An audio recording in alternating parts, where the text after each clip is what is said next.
जिसका जैसा चरित्र होता है उसका वैसा ही मित्र होता है। शुद्धता होती है विचारों में, आदमी कब पवित्र होता है। फूलों में भी कीड़े पाए जाते हैं और पत्थरों में हीरे पाए जाते हैं। बुराई छोड़ करके अच्छाई देखिए तो सही, नर में भी नारायण पाए जाते हैं। नमस्कार, मैं हूं कमल श्रीमाली। आपका बहुत बहुत स्वागत आपके अपने चैनल में। और 29 मार्च 2025 को शनिदेव के मीन राशि में प्रवेश के इस विशेष एपिसोड में, यह एपिसोड आपकी मिथुन राशि पर आधारित है। इस एपिसोड में शनि गोचर विश्लेषण के साथ साथ आपकी आर्थिक स्थिति, आपका जॉब, बिजनेस या प्रोफेशन, विवाह, दाम्पत्य सुख, संतान सुख और स्वास्थ्य के बारे में भी विश्लेषण करने वाला हूँ, जानकारी देने वाला हूँ। 29 मार्च 2025 की रात को 9:45 से पूर्वा भाद्रपद नक्षत्र के चतुर्थ चरण में प्रवेश करने से शनि मीन राशि में आ जाएंगे। आपकी राशि से अष्टम और नवम भाव दोनों भावों के स्वामी अब गोचर वसात राशि से कर्म भाव में प्रवेश करेंगे, 10th हाउस में प्रवेश करेंगे।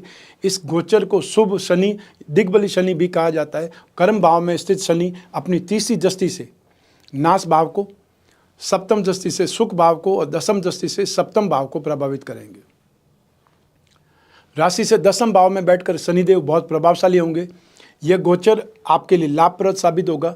यात्राओं के योग बनेंगे, लोगों से मेलजोल बढ़ेगा और आपके कर्म क्षेत्र में, आपके काम में, आपके कैरियर में सफलता प्राप्त होगी। भूमि, भवन, वाहन या इसमें से कोई एक या मतलब सभी वो खरीदने का योग बनेगा। कोई नया बिजनेस स्टार्ट करना चाहते हैं तो ये सही समय है, लेकिन मानसिक तनाव इस गोचर में जरूर बढ़ेगा। माता के स्वास्थ्य में परेशानी भी आ सकती है या फिर अनावश्यक खर्चों में वृद्धि हो सकती है। दाम्पत्य सुख में मतभेद बढ़ सकते हैं। विद्यार्थियों के लिए समय अच्छा है, शिक्षा प्राप्त करने के लिए। जो बाहर जाना चाहते हैं बाहर जा सकते हैं। स्वास्थ्य का आपको ख्याल रखना पड़ेगा, स्पेशली पेट से संबंधित बीमारियां या स्किन प्रॉब्लम से संबंधित परेशानियां ज़्यादा हो सकती है। तो आइए अब बात करें आपकी आर्थिक स्थिति के बारे में।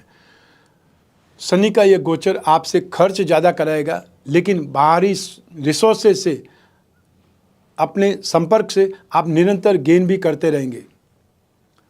भूमि, भवन का सुख प्राप्त होने में कुछ अड़चनें आ सकती है।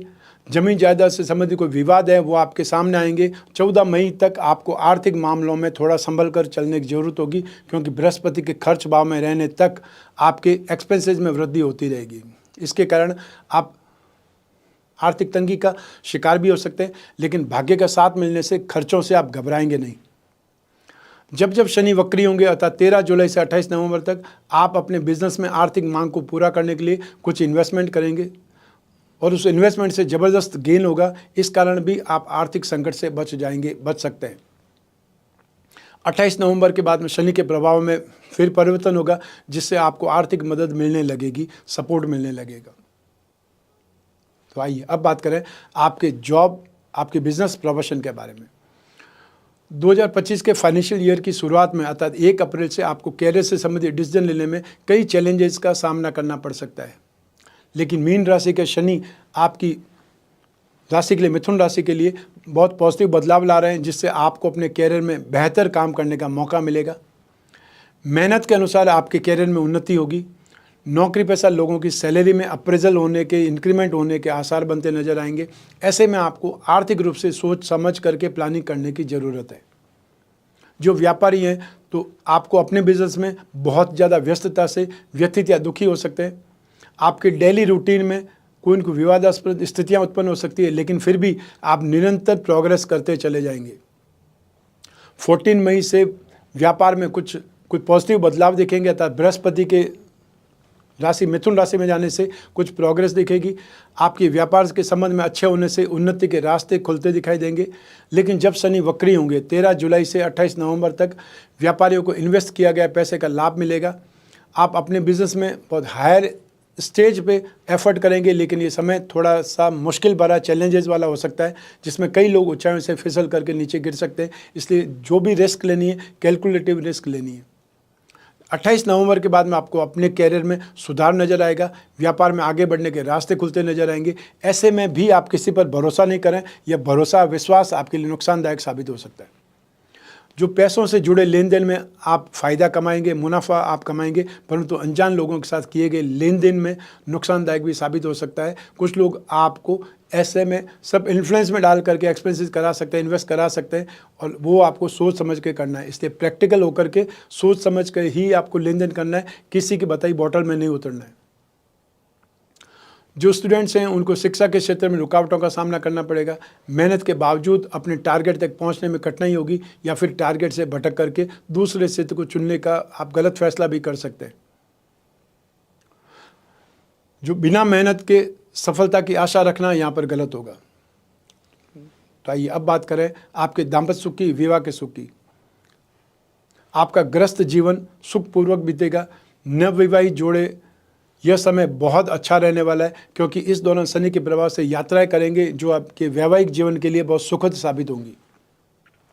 जल्दबाजी में कोई फैसला आपको नहीं लेना है, अन्यथा निराशा या लॉस आपको हो सकता है।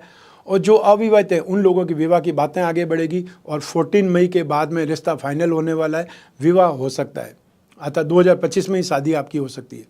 जो लोग प्रेम प्रसंगों में, कोई रिलेशनशिप में, उनको भी 14 मई के बाद में सुखद एहसास मिलेंगे।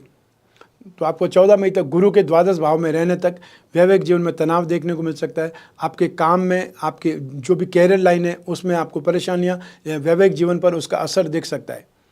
लेकिन जब जब शनि वक्री होंगे था 13 जुलाई से 28 नवंबर तक, उस समय आपको जीवन साथी से वैमनस्यता के कारण या उनके व्यवहार के कारण, रूखेपन के कारण मनमुटाव रहेगा। यहाँ तक कि विवाद में समझौता करवाने तक की संभावना बन सकती है। इसलिए बहुत ज़्यादा सावधान रहने की आवश्यकता है। कम बोलना सबसे अच्छा उपाय हो सकता है।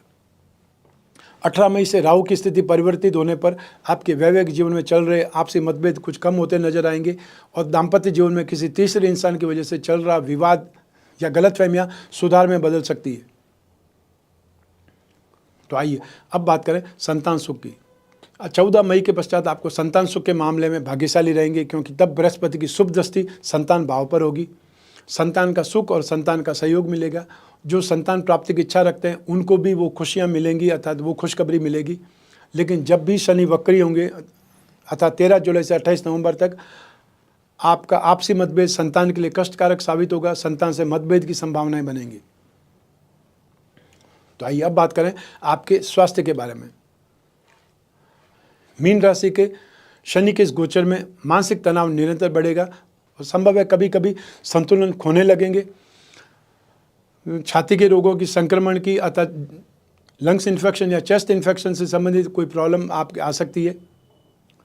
वर्ष की शुरुआत से 14 मई तक आपको बड़ी बड़ी मुसीबतों का सामना करना पड़ सकता है, लेकिन इसके बाद में सुधार नज़र आएगा। आपकी बीमारियों में कमी नज़र आएगी, और दर्द जैसी समस्याओं से भी आपको काफ़ी हद तक राहत मिलेगी।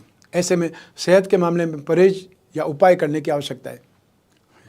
जब जब शनि वक्री होंगे 13 जुलाई से 28 नवंबर तक, तब तब किसी लंबी चलने वाली बीमारी से आपका सामना हो सकता है, स्पेशली स्किन एलर्जी या हार्ट प्रॉब्लम्स। गैस से संबंधित रोग या आंखों से संबंधित कुछ परेशानी भी नज़र आ सकती है। ऐसे में आपको अपने स्वास्थ्य के साथ साथ अपने पिता की सेहत पर भी ज़्यादा ध्यान देना पड़ेगा। आइए अब बात करें उपायों की। आप मिथुन राशि वालों को शनि और चंद्रमा दोनों के उपाय करने चाहिए, दान करने चाहिए। सबसे पहले चंद्रमा का उपाय जान लीजिए। आपको दूध, चांदी, सफ़ेद कपड़ा, चावल, मोती, सीप, शंख आदि सोमवार को सूर्योदय से 1 घंटे के भीतर भीतर ये दान करने चाहिए, ताकि अशुभ फलों में कुछ कमी आए। शनि दोष निवारण में नित्य शिवलिंग पर जल चढ़ाना, महामृत्युंजय मंत्र का जाप करना बहुत ज़्यादा शुभ रहता है। तो अब बात करते हैं शनि के उपायों की।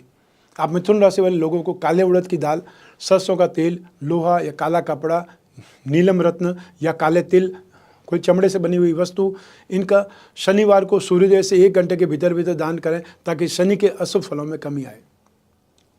इसके अलावा शुक्रवार की रात को 1.25 किलो जो चना होता है, जिसे देसी चना कहा जाता है, वो उसके आपको 3 भाग करके आपको अलग अलग जगह भिगो देना है। शनिवार की सुबह उन्हें सरसों के तेल में छौंक करके मन ही मन श्रद्धा से शनिदेव को भोग लगा करके आपको पहला भाग है वो आपको घोड़े या भैंसे या किसी जानवर को खिलाना है। दूसरा भाग जो भी कुष्ठ रोगी है या जो ज़रूरतमंद है उन लोगों में बांट दें, और तीसरा 1.25 किलो चना या तीसरा भाग अपने ऊपर से उतार करके किसी वीरान स्थल पर जहाँ 4 रास्ते जाते हैं उनके बीच में रख करके आ जाए। शनि को अनुकूल करने का, शनि के उपाय करने का ये एक सीधा साधा लेकिन बहुत अच्छा उपाय है। शनिवार के दिन अपने हाथ के नाप का 19 हाथ लंबा काला धागा आपको रस्सी की तरह बटना है और उसे माला की तरह गले में पहन लेना है। मान्यता ऐसी है कि इस प्रयोग से शनि की अनिष्टता, नेगेटिविटी शांत हो जाती है। शनि यंत्र की अंगूठी धारण करें या शनि यंत्र के साथ नीलम या उपरत्न नीली जड़वा करके लॉकेट के रूप में भी धारण कर सकते हैं। श्री दशरथ रचित शनि स्तोत्र का पाठ सर्वश्रेष्ठ है ही। यदि वो नहीं कर पाए तो नित्य शनि चालीसा या शनि मंत्र का आपको जाप करना चाहिए। शनि का पिरामिड या शनि यंत्र पिरामिड या फिर नवग्रह पिरामिड अपने शयन कक्ष में सोने की जगह के आसपास रखें। यह आपको माइंड, बॉडी और सोल के रूप में ट्यून अप देगा, अर्थात आपको स्ट्रांग बनाएगा, जिससे आप शनि के ये दुष्प्रभाव को झेल पाएंगे। शनि के एकाक्षरी बीज मंत्र का आप जाप कर सकते हैं, ओम सम शनिश्चराय नमः। या शनि के बीज मंत्र का आप जाप कर सकते हैं, ओम प्राम प्रीम प्रोम सह शने नमः।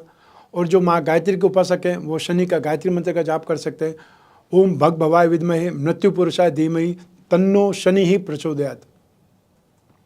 शनि दोष निवारण कवच बना करके, नवग्रह दोष निवारण कवच बना करके भी आप धारण कर सकते हैं। यथासंभव जितना भी हो सके आपको शनि शांति के उपाय जरूर करने चाहिए। तो ये था आपकी मिथुन राशि के लिए शनि का गोचर फल। आपकी जन्म कुंडली में से एक ग्रह चंद्रमा को आधार बना करके मैंने राशिफल या जो गोचर फल विश्लेषण बताया है। आप चाहें तो अपनी जन्म कुंडली के संदर्भ में इस राशिफल को, इस गोचर फल को सटीकता से जान सकते हैं, क्योंकि जन्म कुंडली आपकी अपनी है और आपकी अपनी जो डिटेल है, बर्थ डिटेल है, उससे ही बनेगी। आपको कौन सी दशा चल रही है, आपकी कुंडली में कितने योग हैं, आपकी कुंडली में शनि किस भाव में है, किस ग्रहों को दृष्टिपात कर रहा है या कौन से ग्रहों के साथ में युति कर रहा है, इसका भी इम्पैक्ट इस शनि के गोचर पर पड़ेगा। एक ही राशि के करोड़ों लोग हैं, उन सब पर यही राशि पर सटीक घटित हो जाए ऐसा संभव नहीं है। इसलिए अपनी जन्म कुंडली के संदर्भ में ही विश्लेषण कराना ज़्यादा सही रहता है।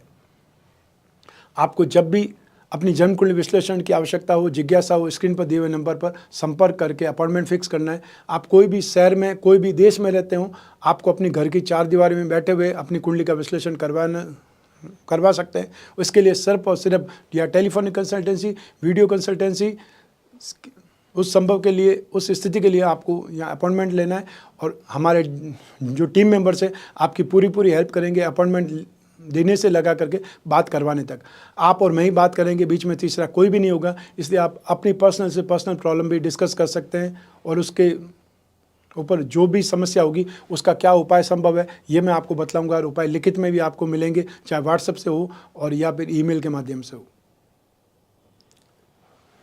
मैं कामना करता हूं कि आप स्वस्थ रहें, प्रसन्न रहें, सुरक्षित रहें, अपना और अपने परिवार का बहुत बहुत ख्याल रखें।